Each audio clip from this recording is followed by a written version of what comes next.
बजरंग दल मुर्दाबाद, बजरंग दल मुर्दाबाद, हाथ में चड्डी मुर्दाबाद, हाथ में चड्डी मुर्दाबाद, हाथ में लाठी मुर्दाबाद, हाथ में लाठी मुर्दाबाद, काली टोपी मुर्दाबाद, काली टोपी मुर्दाबाद, जगत साहिब जुल्म करेगा, जगत साहिब जुल्म करेगा, सत्ता के हथियारों से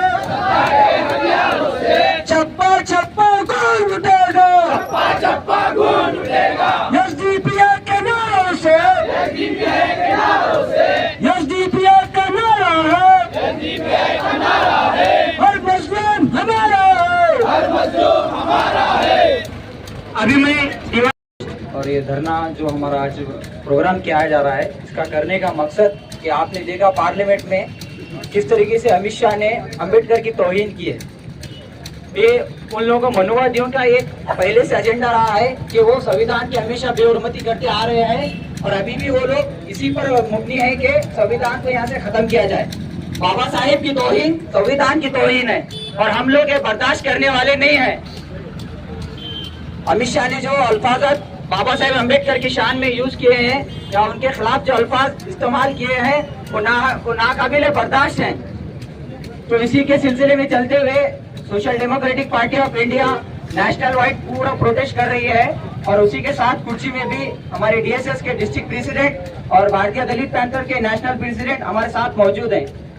तो हम लोग यहाँ से होम मिनिस्टर अमित शाह को मैसेज देना चाहते हैं कि तुझ जैसे घिनौनी सोच रखने वाले शख्स को हम कभी हमारा होम मिनिस्टर एक्सेप्ट ही नहीं करते।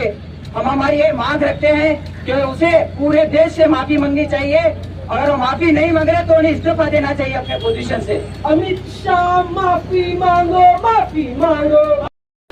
ನನ್ನ ಸೋದರಗಳೇ, ಇವತ್ತಿನ ದಿವಸ ನಾವು ಇಲ್ಲಿ ಮಾಸಾಲ ಸರ್ಕಲ್ ನಲ್ಲಿ 1000 ಜನ ಸೇರುವ ಕಾರಣ ಏನಪ್ಪಾ ಅಂದ್ರೆ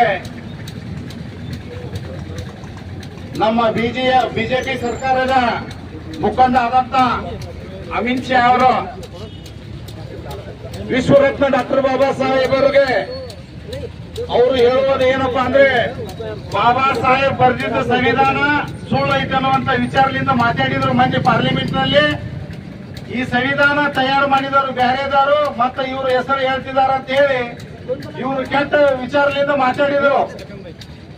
ಈಗ ನಾವು ಎಲ್ಲರೂ ಪೂರಾ ಕರ್ನಾಟಕದಲ್ಲಿ ಆಲ್ ಓವರ್ ಇಂಡಿಯಾದಲ್ಲಿ ಅವ್ರ ಸಲುವಾಗಿ ನಾವು ಹೋರಾಟ ಹಾಕಿದ್ದೀವಿ।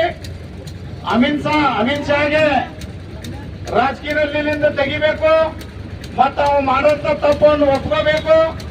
ಈ ಮಾತು ಹೇಳುವಂತದ್ದು ಅವನು ಅಲ್ಲ। ನಾವು ಡಾಕ್ಟರ್ ಬಾಬಾ ಸಾಹೇಬರು ಈ ದೇಶದ ಬಗ್ಗೆ ಸಮಪಾಲು ಎಲ್ಲರಿಗೆ ಕೊಟ್ಟಿರ್ತಾರೆ। ತಾವು ತಮ್ಮ ಅಧಿಕಾರದಲ್ಲಿ ಅಧಿಕಾರ ಉಳಿಸ್ಕೋಬೇಕಾದ್ರೆ ತಮ್ಮ ಅಧಿಕಾರ ಪ್ರಕಾರ ಮಾತಾಡಬೇಕು। ಬಾಬಾ ಸಾಹೇಬರಿಗೆ ಅಡ್ಡದಿಡ್ಡ ಮಾತಾಡೋದು ಬಹಳ ದೊಡ್ಡ ತಪ್ಪಾಗ್ತೈತಿ। ಇವರು ಈ ರೀತಿ ಮಾತಾಡ್ತಾರೆ। ಸರ್ಕಾರ ಇವ್ರ ಒಪ್ಪಂದ ಐತ್ರಿ, ಸರ್ಕಾರ ಇವ್ರ ಒಂದೈತ್ರಿ, ಸರ್ಕಾರ ಸಾರ್ವಜನಿಕ ಐತಿ। ಇವರು ಸರ್ಕಾರ ನಡೆಸಬೇಕಪ್ಪ ಅಂದ್ರೆ ಒಂದು ಮಾತಾಡಕ ಅತಿ ಬಿತಿ ಐತಿ।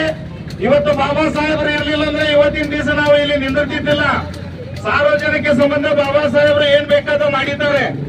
ಅವರು ಮಾಡಂತ ಕೀರ್ತಿಗಳು ಎಲ್ಲರಿಗೆ ಗುರ್ತಿದೆ। ಆದ್ರೆ ಬಾಬಾ ಸಾಹೇಬ್ ಸಲುವಾಗಿ ಅವರು ಈ ರೀತಿ ಮಾತಾಡೋದು ತಪ್ಪೈತಿ। ಅವರು ಅಮಿತ್ ಶಾ ಅವರು ಮಾತಾಡಬಾರ್ದಿತ್ತು, ಮಾತಾಡಿದ್ದಾರೆ। ಆದ್ರೆ ಎಲ್ಲಾ ಜನರ ಮುಂದೆ ಅವರು ತಮ್ಮ ತಪ್ಪನ್ನು ಒಪ್ಕೋಬೇಕು, ತಾವು ಮಾಡಿದ ತಪ್ಪನ್ನು ಒಪ್ಕೋಬೇಕು। ಇಲ್ಲಪ್ಪ ಅಂದ್ರೆ ಮುಂದಿನ ದಿನದಲ್ಲಿ ಒಳಗೆ ಎಲ್ಲಾ ಜಾತಿ ಸಮಾಜ, ಎಲ್ಲಾ ಸಂಘಟನೆ ಎಲ್ಲರೂ ಕೂಡಿ ನಾವು ಪೂರಾ ಭಾರತದಲ್ಲಿ ಉಗ್ರ ಹೋರಾಟ ಮಾಡಬೇಕಾಗ್ತೈತಿ। ಅದರ ಸಂಬಂಧ ನಾವು ಅಮಿತ್ ಶಾಗೆ ಎಚ್ಚರಿಕೆ ನೀಡ್ತಿದ್ದೀವಿ। ಕರ್ನಾಟಕ ರಾಜ್ಯ ದಲಿತ ಸಂಘರ್ಷ ಸಮಿತಿ ನಮ್ಮದು। ನಾವು ಈಗ ಪೂರಾ ಕರ್ನಾಟಕದಲ್ಲಿ ಪ್ರತ್ಯೇಕ ತಾಲೂಕು, ಪ್ರತ್ಯೇಕ ಜಿಲ್ಲೆನಲ್ಲಿ ನಮ್ಮ ಹೋರಾಟ ನಡೆದಿದೆ। ಇವತ್ತಿನ ದಿವಸ ನಾವು ಕುರ್ಚಿ ಮತಕ್ಷೇತ್ರದಲ್ಲಿ ನಮ್ಮ ಕುರ್ಚಿಯ ಮಾಸಾರ್ ಸರ್ಕಲ್ ನಲ್ಲಿ ನಾವು ಬಾಬಾ ಸಾಹೇಬ್ ಅಂಬೇಡ್ಕರ್ ಮತ್ತು ಆದಂತ ನಮ್ಮ ಯುವತ ಸಂಘಟನೆಗಳು ಎಲ್ಲರೂ ಸೇರಿಕೊಂಡು ನಾವು ಇವತ್ತು ತಹಶೀಲ್ದಾರ್ ಸಾಹೇಬರಿಗೆ ಮನವಿಯನ್ನು ಸಲ್ಲಿಸ್ತೀವಿ। ಈ ನಮ್ಮ ಮನವಿಯನ್ನು ಕೇಂದ್ರ ಸರ್ಕಾರಕ್ಕೆ ಮುಟ್ಟಬೇಕು। ನಾವೇನು ಮಾತಾಡಿದಂತ ನಾವು ಅದು ಬರ್ದಂತ ಕೇಂದ್ರ ಸರ್ಕಾರಕ್ಕೆ ತಿಳಿಬೇಕಂತೇಳಿ ನಮಗೆ ಮಾತಾಡಕ್ಕೆ 2 ಮಾತನ್ನು ಹೇಳಿಕೊಟ್ಟಿರ್ತಾರೆ। ಎಲ್ಲ ಸಮಾಜದವರಿಗೆ, ಎಲ್ಲ ನಮ್ಮ ಸಾರ್ವಜನಿಕ ನಾನು नमस्कार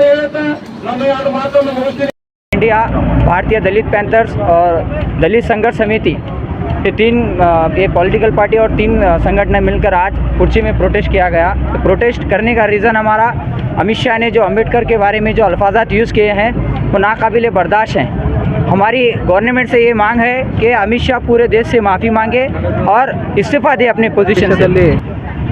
ಮಾನ್ಯ ಗೃಹ ಸಚಿವರು ಅಮಿತ್ ಶಾ ಅವರನ್ನು ಡಾಕ್ಟರ್ ಬಾಬಾ ಸಾಹೇಬ್ ಅಂಬೇಡ್ಕರ್ ಅವರ ಬಗ್ಗೆ ಹಗುರವಾಗಿ ಮಾತನಾಡಿದ್ದಾರೆ. ಮಾನ್ಯ ರಾಷ್ಟ್ರಪತಿಯವರಿಗೆ ನಾವು ಒತ್ತಾಯ ಮಾಡ್ತೇವೆ, ಅವರನ್ನು ಸಚಿವ ಸಂಪುಟದಿಂದ ವಜಾಗೊಳಿಸಬೇಕು ಮತ್ತು ಅವರ ಮೇಲೆ ಕಾನೂನಿನ ಕ್ರಮ ಕೈಗೊಳ್ಳಬೇಕು. ಇಲ್ಲವಾದರೆ ಮುಂದಿನ ದಿನಮಾನಗಳಲ್ಲಿ ಇಡೀ ದೇಶದಲ್ಲಿ ಉಗ್ರವಾದಂಥ ಹೋರಾಟವನ್ನು ಮಾಡಲಾಗುವುದು. ನಮ್ಮ ಮಹಾಸಭಾ ಸರ್ಕಾರದಲ್ಲಿ ನಾವು ಎಲ್ಲ ಜನ ಸೇರುವ ಕಾರಣ ಏನಪ್ಪ ಅಂತಂದರೆ BJP ಸರ್ಕಾರದ ಅಡಿನಲ್ಲಿ ಇದ್ದಂಥ ಅಮಿತ್ ಶಾ ಅವರು ವಿಶ್ವರತ್ನ ಆದಂಥ ಡಾಕ್ಟರ್ ಬಾಬಾ ಸಾಹೇಬರು ಮಾಡೋಂಥ ಕೆಲಸಗಳು ಅವರು ಮಾಡಿಲ್ಲ, ಅದು ಎಲ್ಲ ಸುಳ್ಳು ಹೇಳ್ತಿದ್ದಾರೆ. ಇದು ಸಂವಿಧಾನ ಬರೆದಿದ್ದು ಸುಳ್ಳು ಅಂತ ಹೇಳ್ತಾರೆ. ನಾವು ಸಂವಿಧಾನವನ್ನು ತಿದ್ದುಪಡಿ ಮಾಡ್ತೀವಿ ಅನ್ನುವಂಥ ವಿಚಾರದಿಂದ ಮಾತಾಡ್ತಿದ್ದಾರೆ. ಈ ರೀತಿ ಬಾಬಾ ಸಾಹೇಬ್ ಅಂಬೇಡ್ಕರ್ ಅವ್ರಿಗೆ ಕೆಟ್ಟ ವಿಚಾರದಿಂದ ಮಾತಾಡ್ತಿದ್ದಾರೆ. ಅದಕ್ಕೆ ನಾವು ಎಲ್ಲ ಸಮಾಜದವರು ಮತ್ತು ಎಲ್ಲ ಸಂಘಟನೆದವರು ಸೇರಿ ಇವತ್ತಿನ ದಿವಸ ನಾವು ಗೆರೆ ಸಚಿವರ ರಾಜ್ಪಾಲ್ ಅವ್ರಿಗೆ ಮನವಿ ಸಲ್ಲಿಸಾಕತ್ತಿದ್ದೀವಿ. ಅವರು ಅಮಿತ್ ಶಾಗೆ ನಮ್ಮ ಸಾರ್ವಜನಿಕ ಬಂದ್ಗಾಟ ಅವ್ರ ಮುಂದೆ ಮಾಫಿ ಕೇಳಬೇಕು. ಒಂದು ಇಲ್ಲಂತಂದರೆ ಅವರು ತಾವು ಅಧಿಕಾರದಿಂದ ವಜಾಗೊಳಿಸಬೇಕು. ಅದರ ಸಂಬಂಧ ನಾವು ಇಲ್ಲಿ ಪೋಟೇಷನ್ ಮಾಡಿದ್ದೇವೆ.